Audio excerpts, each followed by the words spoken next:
the crazy that can go on. Absolutely. I Yeah. agree. I agree. Hmm.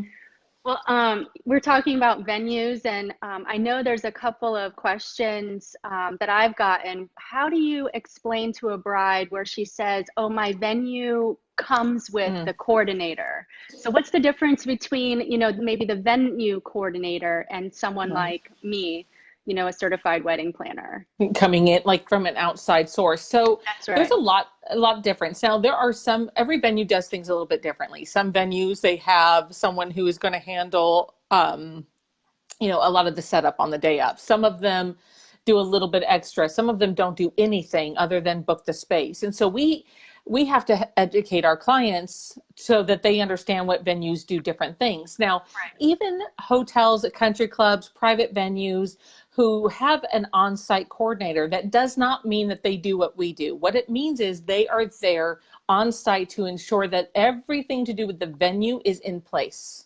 Right. Like that's their main concern. So that's the biggest difference. Whereas the certified planner, we are so grateful to have that on-site coordinator to make sure that the venue Yeah. has everything in place, that they're Right. doing what they need to do so that we can focus on all of the other 5,000 details, and Right. that we can make sure that all of those are coming together, because again, it's a lot of moving parts, and the venue didn't necessarily help plan this event. We know every little teeny tiny detail of this. Right. And so we, as certified planners, work very, very closely with the on-site coordinators at venues so that we are working really well with one another, that we're all on the same page.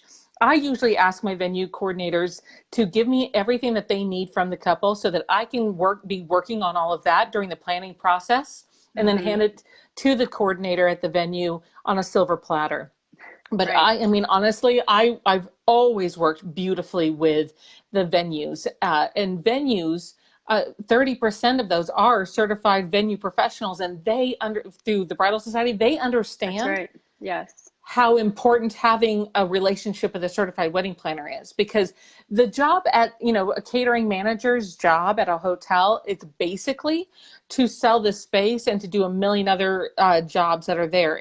But it's not to plan the event. Right. They usually have a preferred vendors list, but that doesn't necessarily mean that's going to match up with mine. True. Because sometimes hotels don't always update those lists as often as someone like I would. So we just need to make sure that we're working seamlessly with one another, and we typically do. Now, there are some venues that say, nope, you don't need a planner. And I feel like that's doing a gigantic disservice. That'd be like me saying, nope, sorry, you don't need a photographer or a DJ. It'd be like me saying you don't need a venue. Of Right. course you do. Right. There's a role for each one of the professionals in the industry. And a lot of people think, well, I can't afford a planner. So I'm just going to go with that venue coordinator because I Right. can't afford somebody extra. But unfortunately, that venue coordinator is probably not going to be handling all of the things that they're thinking that venue coordinator is going to handle. So make sure that if clients are listening, you got to ask all the questions, because I can guarantee you that on-site coordinator is not interested in doing two full-time jobs, my job and theirs. They're not Right. interested.